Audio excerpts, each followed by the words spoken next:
Hola, esperamos que el sermón que vas a escuchar a continuación, predicado por el pastor César Augusto García de la Iglesia Bautista Gracia Redentora en Pereira, sea de gran bendición para ti.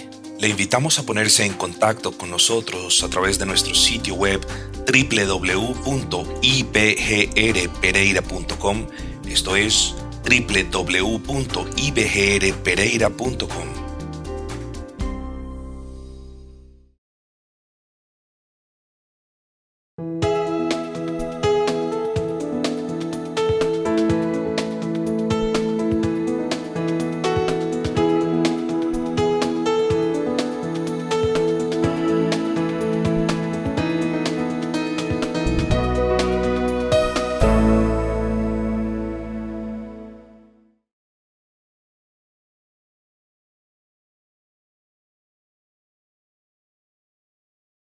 Oh, hermanos, y qué apropiado himno para el último sermón de la primera carta del apóstol Pablo a los Corintios. En la marcha de sus santos, Jesucristo adelante va.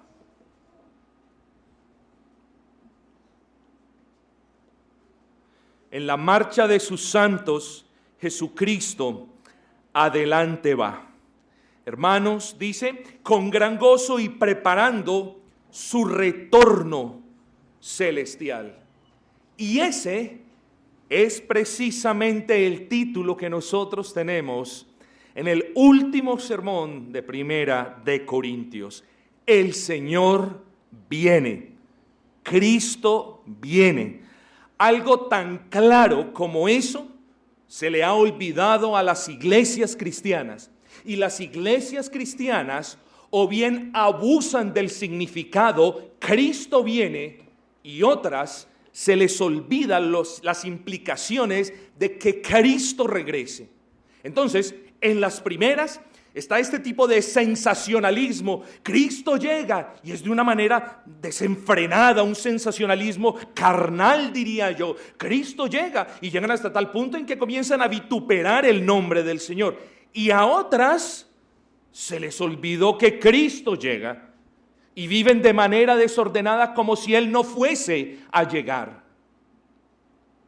Cristo viene, el título que nosotros tenemos en el día de hoy. Hermanos, estoy gozoso. Después de 33 sermones, después de virtualmente 8 meses, estar predicando esta primera carta a los Corintios, después de hablar de cuánto Pablo amaba a los corintios, después de hablar de cómo algunos de ellos se habían o se creían muy sabios y de cómo otros estaban causando división en la iglesia con favoritismos inmaduros, después de hablar de cómo otros andaban en fornicación abierta y la iglesia no se movía a la disciplina, después de hablar de cuánto entre hermanos de cuán terrible era que los hermanos se estuviesen llevando a juicio. Estudiamos, hermanos queridos, la libertad cristiana y los límites de la libertad cristiana. Estudiamos, hermanos, las advertencias hechas por el apóstol Pablo a aquellos hermanos que se creían tan santos y tan libres en Cristo, que estaban participando de fiestas paganas, siendo piedra de tropiezo para los demás. Hablamos de eso. Hermanos, después de mirar cómo algunos en la iglesia de Corinto habían totalmente pervertido la cena del Señor y la habían convertido en un relajo, como lo que solemos hacer nosotros a menudo donde no fuésemos cristianos. Lamentablemente esto también sucede entre algunos cristianos, volver lo santo algo relajado, convertir lo santo en algo profano. Y eso sí, lo profano, lo corrupto, lo no permitido y lo prohibido sí lo traemos a la iglesia. Pero cierro el paréntesis. Eso lo vimos, lo consideramos, hermanos. Estos corintios fueron instruidos y corregidos en lo que respecta al ejercicio de los dones, pues la mayoría al menos, los estaban ejercitando sin amor.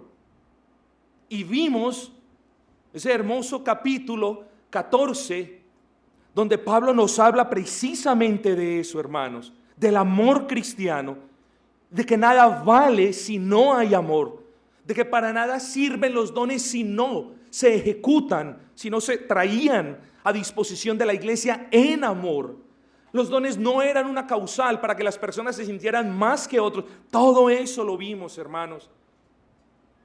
Después de haber visto cómo aquella falsa doctrina comenzaba a intranquilizar a algunos hermanos en la iglesia, pues algunos dentro de la membresía estaban comenzando a decir que no había resurrección. Eso es terrible, pero también lo vimos y Pablo dice, claro que hay resurrección. Si no hubiese resurrección, ¿para qué os bautizáis en el nombre de un muerto? Si no hay resurrección, vuestra fe es vana. Si no hay resurrección, comamos y bebamos que mañana moriremos. Esa es la idea. Vimos tantas cosas, hermanos, a lo largo de 33 predicaciones. Tantas cosas. Partes doctrinales, partes prácticas. Oh, hermanos, y hoy llegamos al final de ese libro. Y es aquí donde Pablo, ya moviéndose hacia la conclusión, trae salutaciones, trae algunas indicaciones, pero también trae órdenes para la iglesia de los corintios que son absolutamente pertinentes para esta iglesia 2000 años más tarde. Hermanos, prestemos pues atención a esas órdenes, pero no se nos olvide aquel título, porque llegaremos allí. Cristo viene. No solamente parece decirles el apóstol, Cristo resucitó de entre los muertos. Y en esa línea de pensamiento termina esta carta diciendo, Cristo viene, tiene que venir. No puede faltar a esa cita. Nunca ha faltado antes a su palabra, tampoco faltará a lo que dijo, y yo vendré. Y yo estaré con vosotros hasta el fin, hasta cuando el Hijo del Hombre, en esplendor y en gloria, cuando suenen las trompetas, cuando el mundo entero conozca estas cosas, yo vendré. Y no se nos puede olvidar que Cristo viene. Hermanos, dejemos de lado el cuándo vendrá Cristo. ¿Vendrá en la luna roja? ¿Vendrá cuando la luna se ponga azul? En Inglaterra hay un dicho y es, este va a ser tal cosa o aquella otra cosa, cuando la luna se ponga azul. Y es que en ciertos periodos de la luna hay unos días donde de manera muy particular la luna toma un color azuloso. Eso es rarísimo, por eso dice, este lo va a hacer cuando la luna se ponga azul, es decir, ¿quién sabe cuándo? Hermanos, no nos debe interesar cuándo Cristo viene. Yo quiero que usted entienda ese punto hoy. Porque si a usted le interesa el punto de cuándo es que viene Cristo, es porque usted tiene un espíritu que se enfoca más en la curiosidad que en la santidad. Porque los espíritus curiosos son aquellos que no le pueden dar descanso ni sueño a sus ojos, haciendo cuenta, mirando a Daniel, sumando semanas, restando semanas, poniendo días, colocando a cierto predicador mexicano y a otro predicador mexicano que se la pasan día y noche haciendo cálculos de cuándo viene Cristo. Hermanos queridos, y el punto no es cuándo viene Cristo, porque eso no está en nuestra potestad conocerlo. El punto es que Cristo viene y que en virtud de que Cristo viene, Pablo se mueve a darles unas instrucciones precisas a los corintios. Después de haber corregido a los corintios en sus prácticas divisorias, después de haber corregido a los corintios en la falta de disciplina que tenían con aquel que andaba abiertamente en fornicación sin ser disciplinado, después de corregir a los corintios en la toma de la cena del Señor, después de corregir a los corintios en la ejecución de los dones, ahora Pablo les da órdenes. ¿Por qué? Porque Cristo viene, hermanos. Y no se nos puede olvidar eso.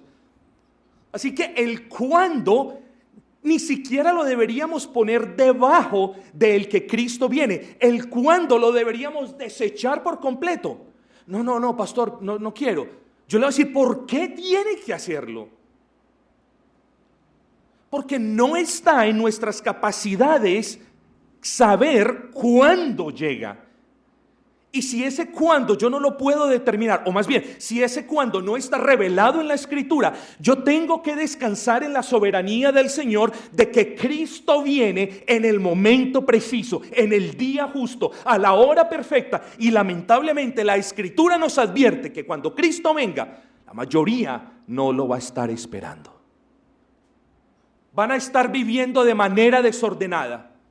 Van a estar haciendo las cosas de manera desordenada, como allí sucedía en algunos de la iglesia de Corinto.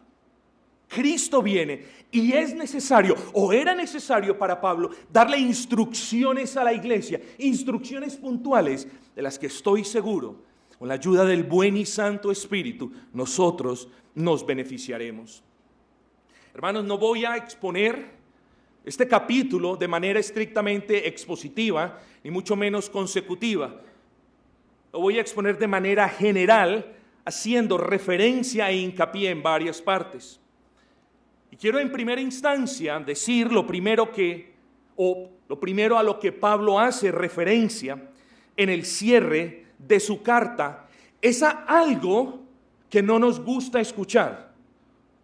No nos gusta cuando el pastor se mete con la santidad, cuando el pastor se mete con tu vida, pero lo soportamos. Pero, cuando la Escritura le ordena al ministro, sea este el pastor o sea uno de los hermanos que toma el púlpito, porque nosotros no recibimos, cuando la Escritura le ordena al predicador decir lo que está allí escrito, nosotros comenzamos con nuestros filtros mundanos. Yo les explico qué significa eso. Nosotros comenzamos y sacamos nuestros filtricos, nuestros sedazos, nuestras mallas mundanas y las ponemos alrededor de nosotros, y lo que nos guste, las promesas, las palabras dulces, el aliento y el ánimo, vénganos tu reino, Señor. Eso lo dejamos pasar. Pero no toquen con un par de cosas, porque así yo no lo dejo pasar. No, eso no. El pastor está yendo muy lejos. El hermano se le fue la mano. Y usualmente, queridos amigos y hermanos, hablo de dos cosas en particular a la que aún los cristianos, o en los que aún los cristianos fallan y no quieren que les hablen de eso. Y esas dos cuestiones son el mal manejo que ustedes hacen del tiempo y el mal manejo que ustedes le dan al dinero que Dios les provee. No, ahí sí, ¿vieron? Cambiaron de cara ya. No, ahí sí pongo una barrera. No, esto no me toca a mí. Que no se metan ni con mi tiempo ni con mi dinero. Bueno, si ustedes me dicen que yo no me puedo meter ni con su tiempo ni con su dinero porque son suyos, entonces yo le digo al que esté pensando eso, Cristo no es su Señor. Pero pastor, ¿cómo así? Sí, Cristo no es su Señor. Porque si Cristo no es su Señor de su tiempo y de su dinero, eso significa que el señorío y la potestad de Cristo está sobre todas las cosas, excepto sobre su tiempo y sobre su dinero. Y Cristo es Señor de todos en todo, hermanos. Si es que le hemos entregado nuestras vidas a Cristo, si es que nos hemos humillado a Cristo, si es que lo hemos reconocido como Salvador, esa es la otra cuestión. Están enseñando ahora los reformados modernos que Cristo es el Salvador, pero no el Señor. Es decir, están dejando el arrepentimiento de lado. Si eso tiene enseñado a reaprender, queridos hermanos, pues Cristo, Jesucristo, ese nombre nos dice quién es el Señor. Jesús, el Salvador. Cristo, el Mesías, el Dios encarnado, el Señor. Así que Cristo no solamente nos salva, sino que nos gobierna. Bienvenidos al cristianismo bíblico, hermanos. Cristo no solamente nos salva, sino que nos gobierna. Y ahora tengo que hablar de las ofrendas, hermanos. ¿Cuál es el punto? Versículo 1. En cuanto a la ofrenda para los santos, haced vosotros también, versículo 1, de la manera que ordené en las iglesias de Galacia. Vamos a pasar muy rápido por este versículo. Hermanos, Pablo no les está, esto es lo maravilloso, esto es lo hermoso. Pablo no les está ordenando que ofrenden, eso es lo hermoso. Miren el punto. Pablo no les está diciendo, ustedes tienen que ofrendar como yo lo ordené en la iglesia de Galacia. Espero que vean el punto. Pablo no está diciendo eso. Pablo lo que les está diciendo era que lo tenían que hacer de la manera como él lo había ordenado en la iglesia de Galacia. ¿Ven el punto? Hermanos, la ofrenda no es una obligación. El pastor no obliga a que ofrenden. En esta congregación, hermanas, y no lo digo porque seamos los mejores, no somos los mejores. No queremos ser los mejores, queremos ser los más fieles, hermanos. En esta congregación se recoge ofrendas una vez por semana. Y la persona que no ofrende por cualquier razón, cuando pasa la bolsita con las ofrendas, se quedó sin ofrendar. Ya nosotros no tomamos ofrendas ni en el servicio evangelístico, ni en la reunión de oración, ni en el estudio bíblico, ni en ninguna otra reunión. Una sola vez. Ahora, ¿por qué tomamos ofrendas? Porque el reino de los cielos aquí en la tierra es necesario que avance. ¿Y cómo avanza? Por medio de actividades de evangelismo, por medio de actividades en el internet, por medio de cualquier otra cosa. Porque es necesario que el reino de los cielos se manifieste aquí en la tierra. ¿Cómo se manifiesta? Por medio de ofrendas a ciertos hermanos, por medio de ayudas a otros hermanos, para que la gente venga y se deleite en la palabra del Señor. Hermanos, podríamos hablar de grandes cosas aquí. Entonces el punto es, Pablo no está ordenando, tienen que ofrendar. Pablo está diciendo, no, lo que tienen que hacer es, si ofrendan, cuando ofrenden, lo hacen de la manera como yo ordené en Galacia. Hermanos, ¿qué, cuándo y cuánto? Esas son las tres palabras que nos deben quedar en clara. Entonces, el qué. Este versículo nos habla de la ofrenda al Señor. Es una ofrenda que en este caso iba a ser distribuida para los santos, para las personas en necesidad. Eso es lo primero. Es responsabilidad de que los hijos de Dios, cuando se reúnen como iglesia, ofrenden para el avance de la causa del Evangelio y también para el beneficio de otros santos. Entonces se está hablando de la ofrenda. Ese es el qué. Ahora seguimos con el cuándo. ¿Cuándo? Hermanos, ¿qué dice la palabra? Cada primer día de la semana. ¿Cuándo dice? Cuando ustedes se reúnen. Cada primer día de la semana, versículo 2, cada uno de nosotros ponga aparte algo. Así se hace. En el culto público de adoración a Dios, cada primer día de la semana. Hoy es el primer día de la semana y eso hemos hecho. Pastor, pero las ofrendas, hagamos una vaquita para comprar un local, hagamos esto. No, la palabra dice, todo tiene que ser recogido cada primer día de la semana en la manera como Pablo lo ha ordenado a las iglesias de Galacia y como ahora se lo estaba ordenando a las iglesias de aquella península donde estaba la ciudad de Corinto. Hermanos, ese es el punto. El qué, la ofrenda, el cuándo, en los cultos públicos de adoración a Dios, el cuánto, eso es lo que no quiero,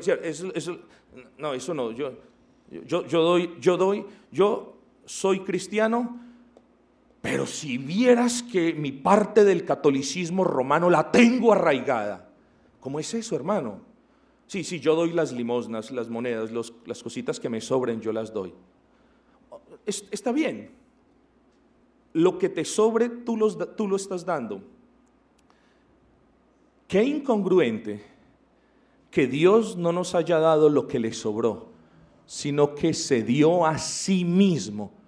Todo se dio por nosotros. Y ahora nosotros nos creemos más listos que Dios, no imitando al Señor, no dándonos todo para el servicio al Señor y no dando tanto como sea prudente para el avance de la causa del Señor. No, eso no aplica para nosotros. Nosotros nos gastamos el dinero en trivialidades, nos endeudamos en trivialidades, pedimos prestado, no sabemos administrar y claro, llega el primer día de la semana, nos congregamos como iglesia y ¿qué ha sucedido después de ser irresponsables con el manejo del dinero? Dígame usted, ¿qué sucede? ¿Qué sucede? Que lo único que yo tengo para darle al Señor son las obras. Y eso si el Señor, lo pongo de una manera muy pintoresca, y eso si el Señor corre con suerte, porque otras veces no le das nada, porque no sabe simplemente manejar el dinero. ¿El qué? La ofrenda. ¿El cuándo? Es claro, el primer día de la semana. ¿El cuánto? La palabra del Señor lo deja en claro. Hermanos, cada uno de vosotros ponga aparte algo. En el Antiguo Testamento existía algo que se llamaba corbán. Corbán era una ofrenda que las personas comenzaban a separar para el día que fuesen al templo, la dieran. Y se llamaba corbán porque era algo santificado. Es decir, si tú tenías 5 monedas y si a ti te daban 4 monedas, y si tú separabas 4 monedas, esas 4 monedas, escúchame, no las podías tocar, para nada. Por eso se llamaba corbán, separadas para el Señor. Luego tenemos el mal caso de las personas de los fariseos que tenían a sus padres en necesidad y lo único que ellos respondían, papá, mamá, es corbán todo con lo que yo te puedo ayudar. Es decir, papá, no te puedo ayudar con nada, solamente puedo hacer oraciones a tu favor porque lo que tengo es corbán, es santo, es santificado, es para Dios. No te puedo dar nada. Y ese era el grave pecado de los fariseos. Preferían las cosas externas a hacer una obra de misericordia verdadera. Pero hermanos, aquí hay un gran principio. Y el principio es a lo largo del mes ir separando para nuestro Señor. ¿En qué manera? ¿Cuál es la regla? Dice, conforme seas prosperado. Si tu Dios te está robando, si tu Dios te está quitando, si tu Dios te está influenciando para que caigas en deudas, si el Dios al que tú adoras está desapareciendo tu dinero, entonces, conclusión, no le des nada porque no te está prosperando, porque te está quitando. Oh amigos, pero si tu Dios te está prosperando y el que es mal administrador eres tú, de todas maneras tienes el deber, hermano, después de cerciorarte de que los gastos en casa y de que las responsabilidades sean cumplidas, tienes el deber de responder ofrendando conforme a la bendición que Dios te ha dado. Y esto tiene que ver con el espíritu, con el corazón agradecido que tenemos los cristianos. Y volvemos al punto, a ese razonamiento hiperbólico y exagerado. Si Dios no te ha dado nada esta semana, hermano, ¿qué vas a dar? Es que esa no es la iglesia carismática donde nos han enseñado, tienes que dar ofrenda, tienes que dar ofrenda. Es más, tienes que pedir prestado para traer al Señor. No, qué mal testimonio. Pides prestado, oiga, le pido prestado algo porque tengo que dar esta ofrenda en la iglesia. ¿Qué quiere decir eso? Que el Señor no te ha prosperado en lo más mínimo. Hermano, Dios nos ha bendecido, nos ha salvado, nos ha dado pan, nos ha dado alimento, nos ha llenado de gozo. En medio de los problemas está su mano paternal para sostenernos. En medio de nuestras caídas está su fuerte brazo para levantarnos. Y llegamos nosotros y decimos, pertenecemos al reino de Cristo, pero no quiero ayudar con el avance de la causa del reino de Cristo. ¿Qué es esto? Me es pues menester, en primera instancia, hacer énfasis en lo que dice el apóstol Pablo. La ofrenda es algo que los cristianos, cuando se reúnen el primer día de la semana, recogen, ya han apartado durante la semana para traer para el avance de la causa de Cristo. Hermanos, nos movemos luego de esto. Pablo se refiere a sus planes para visitarlos, pero de esto no hablaremos mucho. Esto es de los versículos número 5, digámoslo así, versículos 5 al versículo 12, hermanos queridos. dice el versículo 11, por tanto nadie le tenga en poco. ¿A quién? A Timoteo. Nadie desprecia a Timoteo, porque es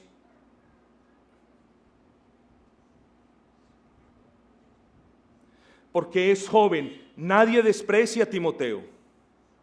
Es un servidor, es un varón, es un siervo de Dios, es de mi entera confianza. Y repito, nadie lo desprecie, nadie lo tenga en menos. Eso es lo que podemos decir de este pasaje de manera rápida. Pero llegamos, hermanos, antes de hablar de ese Cristo viene, llegamos a estas órdenes, 5 órdenes puntuales. Versículo 13, velad, estad firmes en la fe, portaos varonilmente y esforzados. Y la quinta, versículo 14, todas vuestras cosas sean hechas con amor.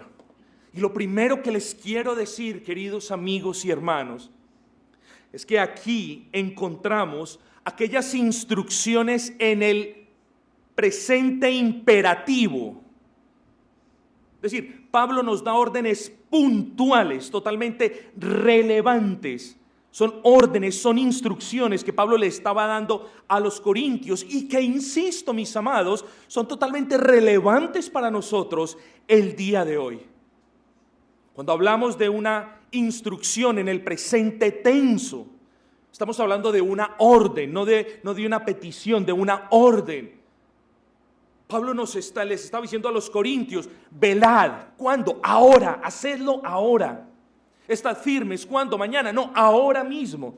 Porque no solamente, hermanos queridos, dice la Escritura, el tiempo de salvación es ahora. No solamente el tiempo de salvación es ahora, sino que también nuestro tiempo de santificación siempre es ahora. Y aquella mentira de que, yo dejo para mañana comenzar a andar bien en el Señor, es una falacia por completo. Debemos comenzar a andar con el Señor en este instante, cuando estoy seguro que el Señor está redarguyendo tu corazón en este momento, hermanos. Y dice lo primero, dice, velad. Podríamos hablar de este verbo por días, hermanos.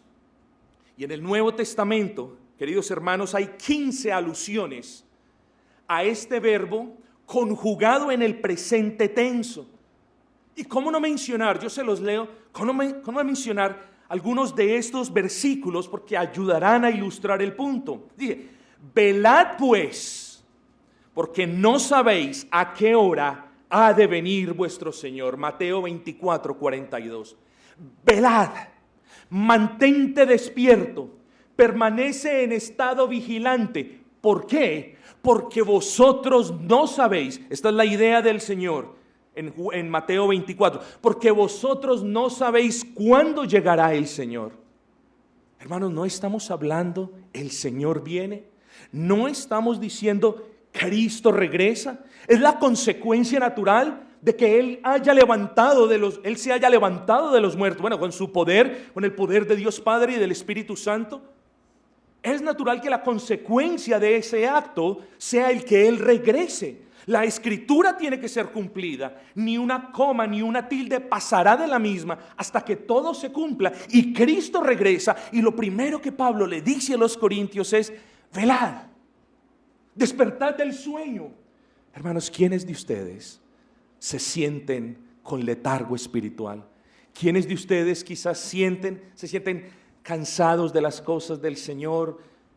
Hay tiempo, hay energía, hay disposición para todo, menos para leer la palabra, menos para orar, menos para congregarse. Y ya a medida que va pasando el tiempo, como en ese relajito, a medida que va pasando el tiempo, la persona empieza a bajar las defensas. La persona se empieza a enfriar, las exhortaciones ya no le llegan tanto, no porque sean impertinentes o improcedentes, sino porque ya le importa menos. El estar con los hermanos ya es algo secundario, ya no es algo tan delicioso como fue en primera instancia.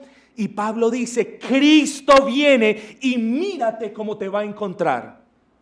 Cristo viene y mira en lo que estás pensando. Cristo viene y en vez de estar dormitando, como lo leíamos en los Proverbios, en vez de estar descansando, levántate y mira y mantente pendiente por el estado de tu alma, porque quizás estás mal espiritualmente. Mira los frutos. ¿No ven que estás podridos? ¿No ven que no son frutos del espíritu, son de la carne? Mirad, velad. Hermanos queridos, ¿no nos dice el apóstol Pedro: sed sobrios y velad, porque vuestro adversario, el diablo, está como león rugiente, esperando a quien devorar? ¿Qué dice? Velad. Hermanos, miren, esto es un ejemplo de lo más tonto que ustedes hayan escuchado, pero hagámoslo literal. Haga un experimento. Métase en una jaula donde hayan leones alrededor, fuera de la jaula. Y el experimento consiste en que usted va a estar ahí y no va a prestar atención a absolutamente nada, o va a tratar de no prestar atención a nada de lo que pase. Hermanos, créanme que si no prestamos atención y nos confiamos, sencillamente porque estamos en una jaula y nos confiamos y vivimos de tal manera que se nos olvida que hay un enemigo como león rugiente afuera esperando a devorarnos, y vivimos dentro de esa jaula tranquilos y pendientes. Hermanos, ustedes me dirán: es imposible que me coma. Imposible. Hermano, en un descuido, como lo veía en un documental en estos días, en un descuido, el león estiró sus zarpas, lo agarró con sus afiladas uñas y lo trajo y se le comió medio brazo, hermanos. En un instante. Si bien el hombre no murió, quedó gravemente lesionado. Si bien Satanás no puede matarnos, sí nos puede lesionar gravemente, hermanos. Y dice el apóstol Pablo: velad, gregureo en el original griego, estad despiertos, prestad atención a vuestras vidas, prestad atención con quién os estás juntando, prestad atención a lo que estás diciendo. Miren, hagan eso, porque Cristo viene. No falta el superinteligente que diga: no, yo estoy al borde de la muerte y ya no tengo que velar. Velad aún con más veras, porque si bien puede que partas de este mundo antes de que el Señor venga, debes también velar por el estado de tu alma. Hermanos, velad y orad. Palabras de la boca de nuestro buen Señor, palabras de la boca de aquel a quien tú llamas mi Señor, mi Cristo, mi Salvador. Velad y orad. ¿Para qué? Para que no caigáis en tentación. Y aquí nos dice la verdad. A la verdad el espíritu está dispuesto, es decir, el espíritu tiene el deseo, pero velad de que vuestra carne no se enseñoree de los deseos de tu espíritu. Velad y orad para que no entréis en tentación. A la verdad el espíritu está dispuesto, dice, pero la carne es débil. Hermanos, y miren lo hermoso de este versículo. La carne es débil, y aún como la carne es débil, ejerce poder sobre el espíritu, y terminamos haciendo lo que no debemos, como nos dice Pablo en Romanos 8. Velen, préstenle atención a sus vidas. Dice, velad. Y luego dice, hermanos queridos, o sea, el punto es, permanezcan en estado vigilante. Ustedes tienen un libro en sus manos. Ese libro se llama Biblia, y allí quedó registrado todo el consejo de Dios para que usted viva una vida que le agrade a Él. Velad. Prestadle atención a la lectura de esas instrucciones. Velad. cuidad de vosotros mismos, cuidad de la iglesia, hermanos. Pero les dice, en segunda instancia, estad firmes en la fe. Y creo que no lo voy a explicar mucho porque la idea es obvia. Estar firmes en la fe corresponde a un llamado continuo a no moverse en las doctrinas en las que la iglesia fue fundada. Esa es la idea. Lo contrario a estar firme en la fe es lo que pasa muy a menudo. A las personas les atrae cierta doctrina, pero no están firmes en la fe porque sucede que se dejan llevar por cualquier viento de doctrina, hermanos. En su espíritu curioso de saber cuándo viene el Señor, en su espíritu curioso de conocer una cosa y la otra, no se pueden formar, no se pueden cimentar en la doctrina de los profetas y de los apóstoles. Entonces cuando llega un comentario los intranquiliza por completo, y ahí es cuando tú ves la persona no está firme en la fe cristiana. Es fácil de discernir.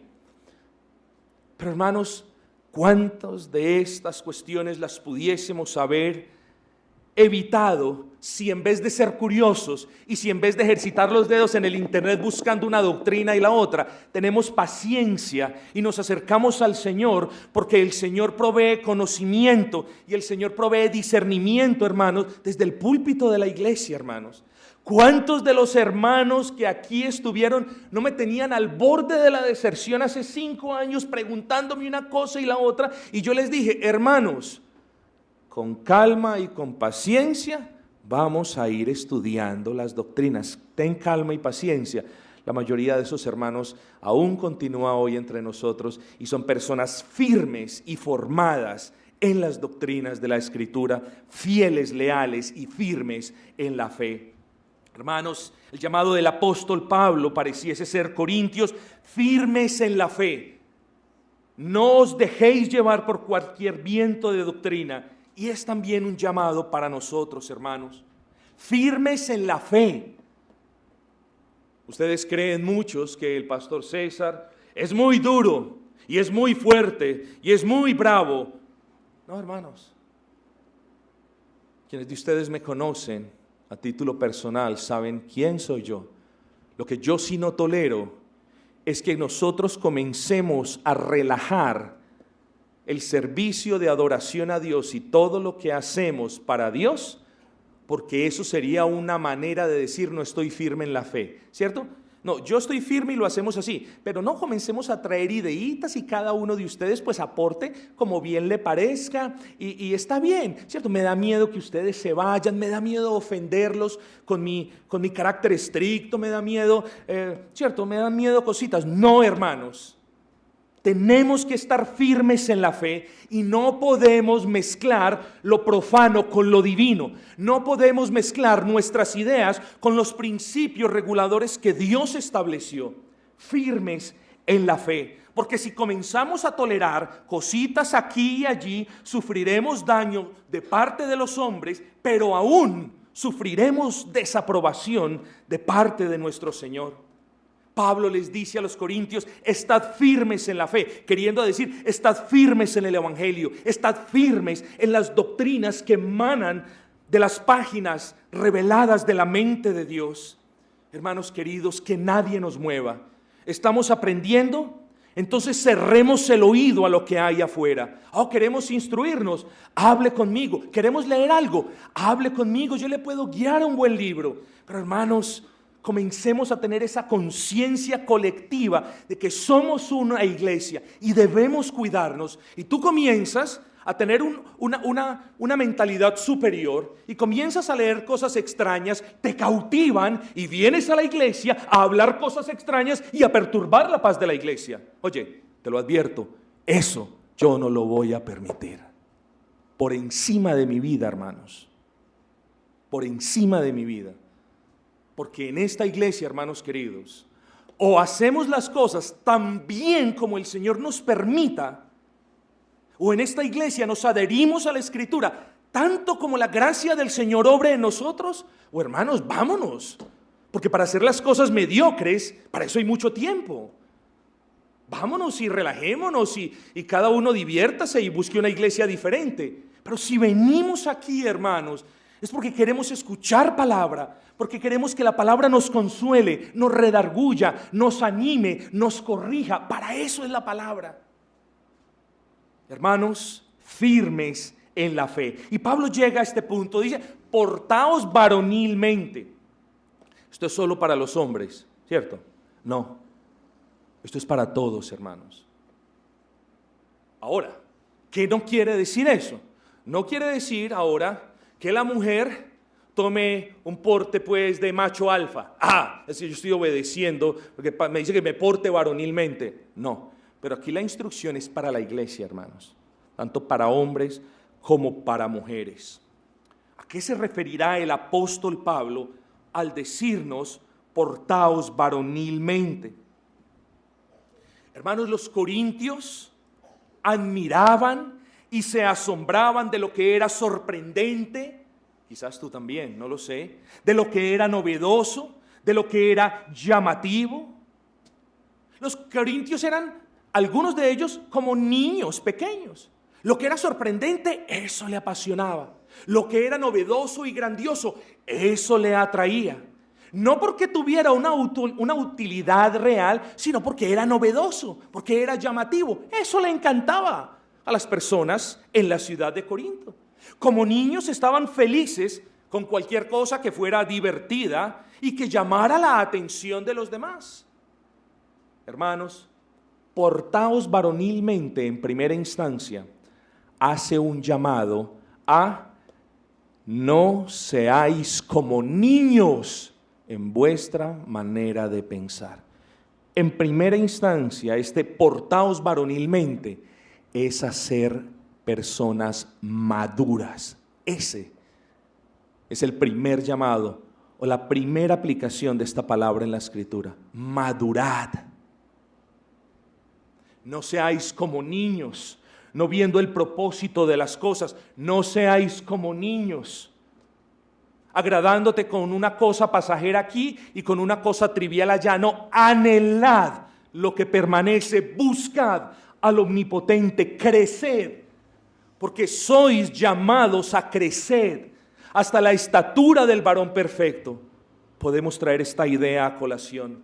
Oh, hermanos queridos, cuánta inmadurez en el pueblo del Señor. Cuánta inmadurez. El hermano no me miró. Qué cristiano. Inmadurez. El llenarse de motivos por cuestiones triviales es la muestra de inmadurez más grande y más común entre los cristianos. Es que me dio más arroz a mí que a... Y yo lo traje, pero le dio más arroz a él que a mí. Inmadurez.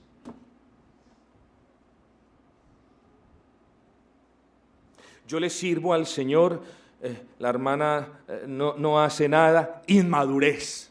Demuestra la madurez acercándote a la hermana en amor, hablando con la hermana en amor, exhortando a la hermana en amor a que busque lo eterno, a que busque servirle al omnipotente.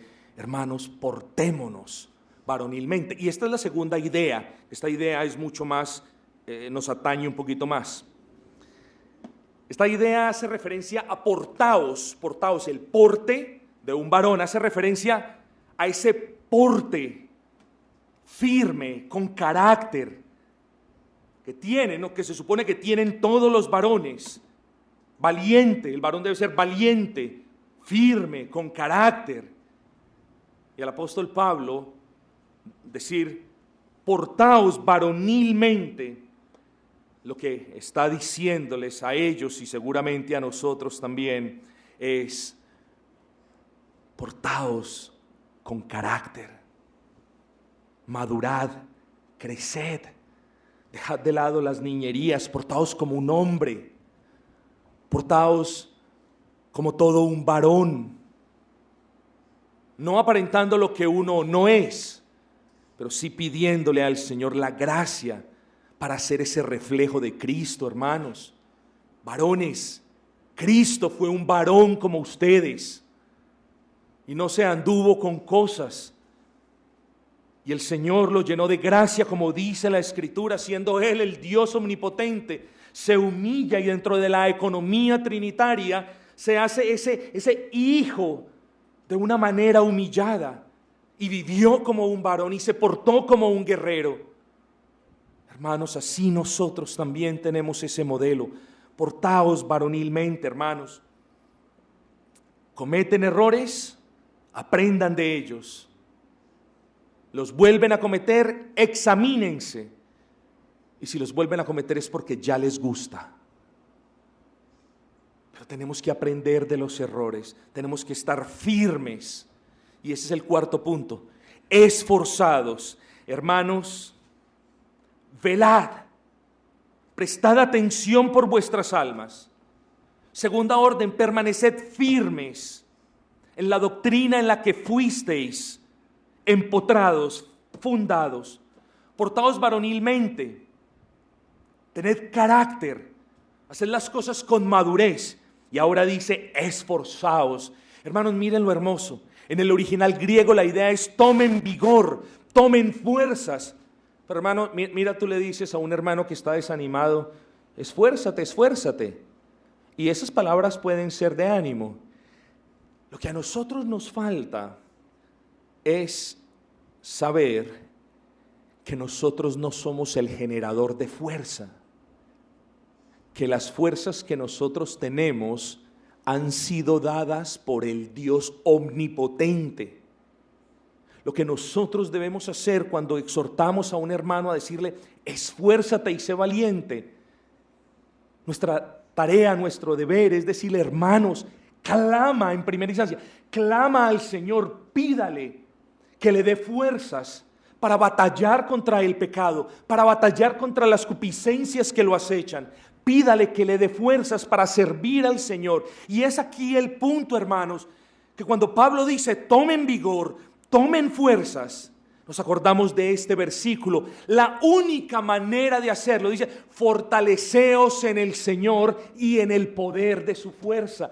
Hermanos, es buscando del Señor. Es pidiendo de manera activa al Señor que nos dé fuerza y poder. ¿Cómo nos vamos a fortalecer? Porque el Señor nos fortalece. Porque el Señor derrama de su gracia. Mira que no estás pidiéndole nada que Él no te pueda dar.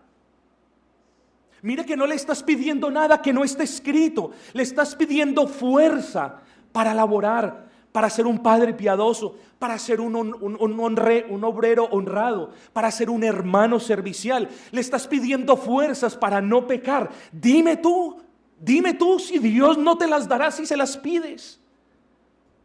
Hermano, claro que sí. Y Pablo está diciendo, Cristo viene, velad por vuestras almas, permaneced en la fe, sed personas con carácter, ser valientes guerreros y esfuércense. Porque hermanos, Dios no nos da gracia ni fuerza para que nosotros la tomemos y digamos, gracias por la fuerza que me has dado, Señor. Ahora tengo fuerzas para irme a cama a dormir. Las fuerzas que Dios nos concede por su gracia, claro que sí, hermanos, son para atender las cuestiones que debemos atender. Debemos atender nuestra familia, debemos atender los asuntos en el hogar, debemos atender los amigos también, debemos atender el estudio, los trabajos. Gloria al Señor que nos da fuerzas para llevar estas cosas de una manera honrosa. Sí, hermanos, pero recuerden ustedes, son esclavos. ¿Sí? En el mundo erais esclavos de Satanás. Besabais las cadenas, amabas, aunque gemías de vez en cuando por estar atado a ellas, amabas el pecado, erais esclavo, no podías hacer lo que es correcto delante de Dios, pero Dios las ha roto en Cristo y te ha hecho libre para que salgas corriendo a hacer de tu vida como bien te plazca. No, hermanos, Él te ha comprado, te ha redimido, y esa idea de redención implica que quien te redimió toma posesión de aquel que es redimido. En otras palabras, el reino de los cielos es un ejército de soldados que le pertenecen al Dios y Señor. Hermanos, fortaleceos, esforzaos, porque para llevar la carga que el Señor nos pone necesitamos esfuerzo y valentía. Y Pablo llega al punto número 5, versículo 14. Todas vuestras cosas sean hechas con amor. De nada sirve esperar a Cristo si estoy pendiente de cómo está mi vida, pero si no amo a aquellos que no están pendientes ellos mismos de cómo está su vida. De nada serviría estar esperando a Cristo como lo estamos hoy nosotros, si estoy firme en la fe, pero si no amo a aquellos hermanos que quizás están siendo movidos por vientos de doctrina. Dice la palabra, con amor y sabiduría se corrige el error. ¿De qué sirven todas estas cosas si no hay amor? ¿De qué sirve que esté esperando a Cristo y que sea una persona de carácter, que sea una persona sobria, esforzada, valiente, si no tengo amor por aquellos que no lo son? ¿De qué servirá que esté esperando a Cristo si me esfuerzo por servirle al Señor, si me esfuerzo por ser buen padre, pero en la iglesia no muestro amor?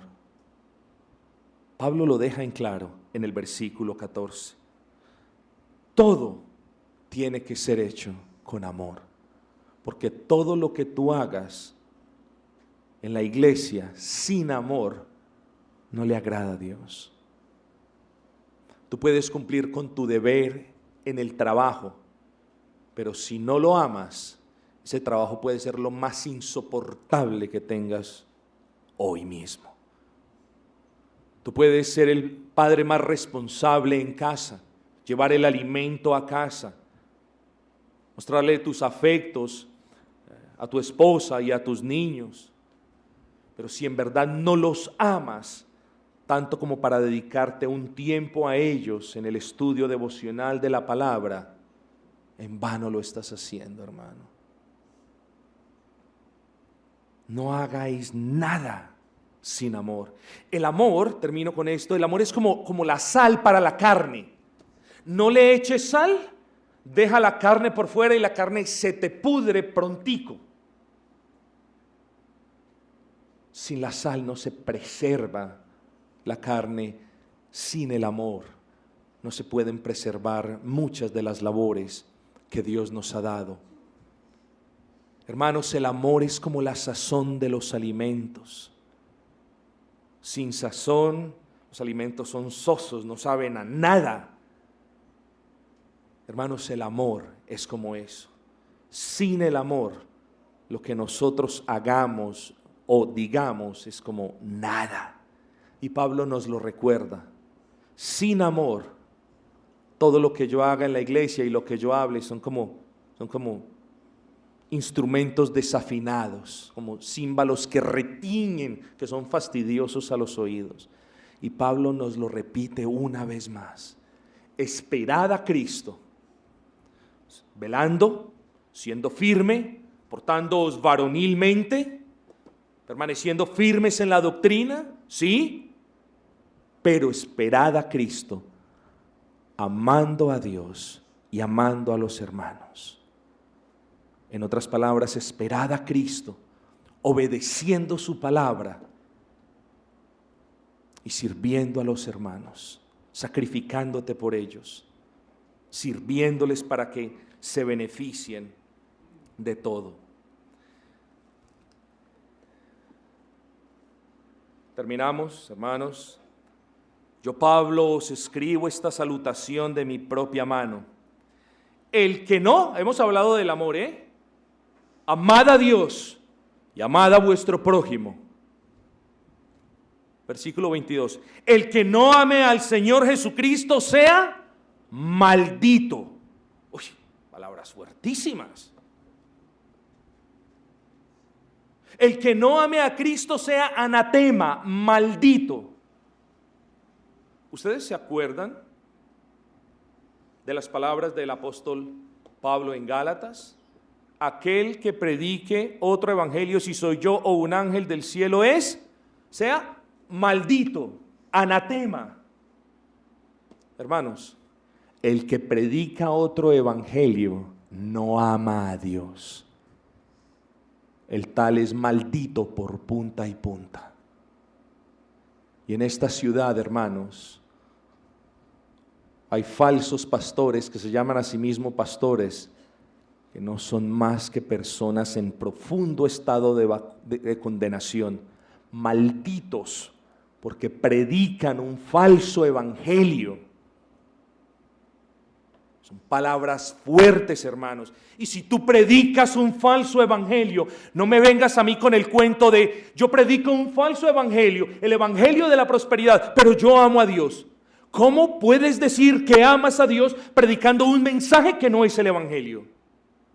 No les estoy pidiendo que salgan a decir, aquí en esta ciudad hay malditos y malditos. No, basta que nosotros sepamos, hermano, la seriedad de lo que está sucediendo en Cartago, en Manizales, en Armenia y en Pereira, y en todo Colombia y en todo en el mundo entero, con bribones que predican un evangelio que no es el evangelio, y a quien todo el mundo les llama amados y queridos pastores. No dice la Escritura, son malditos. Predican un falso evangelio y eso es muestra de que no aman a Cristo, también son malditos, me dice ahora 1 Corintios. El que no ame a Jesucristo es maldito. Tremendo, hermanos. Tremendas palabras. Y dice, después de esto, sencillamente, es como si dijese, hermanos, todo esto les he dicho en esta carta. Punto. El Señor viene. Punto. La gracia del Señor esté con vosotros. Mi amor en el Señor esté con vosotros. Cierra virtualmente Pablo esta carta con el Señor viene. ¿Cuántas veces te han preguntado a ti, ¿estás preparado para la venida del Señor? ¿Cuántas veces? Muchas. Y el mismo número de veces que te han preguntado que si estás preparado para la venida del Señor, es el mismo número de veces que se te ha olvidado que Cristo viene. Nosotros los creyentes, hermanos, quiero ser claro, y no quiero insultar vuestra inteligencia, pero nosotros los creyentes, además de tener la plena conciencia de que somos justificados por la gracia de Dios, de que estamos siendo santificados por el poder del Espíritu, nosotros tenemos algo muy en claro, porque esa es la brújula de nuestras vidas, y es Cristo viene, y la pregunta es, cuando Cristo venga, ¿cómo me va a hallar? Porque cuando se manifiesten las señales en el cielo, ya no va a haber oportunidad, ya no va a haber momento para cambio. El momento para cambio es ahora, hermanos. Los corintios fueron amonestados por cosas que estaban haciendo mal. Los corintios fueron amonestados porque les faltaba amor. Y llegó el momento donde Pablo les dice, oigan, versículo 13, velad, estad firmes por todos varonilmente, esforzaos y amad. ¿Por qué? Cristo viene. Tomemos esto para nosotros. Ahora, Cristo viene. Hermanos, los errores del pasado, pidamos la gracia y enmendémoslos con su ayuda. Lo que no hicimos bien, pidamos del Señor la fuerza, la fortaleza y la sabiduría, y hagámoslo a partir de hoy mejor. En aquello en lo que fuimos perezosos, tenemos que esforzarnos. Padre, dame la fortaleza para hacerlo como tú mandas, porque mi trabajo no es para el hombre, mi trabajo es para ti. Por eso debo ser excelente en todo, hermanos. Cristo viene, ¿y cómo te va a encontrar? Hermanos, creo que hoy es día para reflexionar. El apóstol cierra esta carta en los mejores términos, con gran gozo. Hoy es día para reflexionar. Hoy es día, hermanos, para recordar que debemos velar por nuestras almas, que debemos estar firmes en la fe, que nos debemos portar con carácter, que debemos esforzarnos y no ser perezosos, pero sobre todo, hoy es día para que recordemos que debemos amar a Dios y debemos amar al prójimo.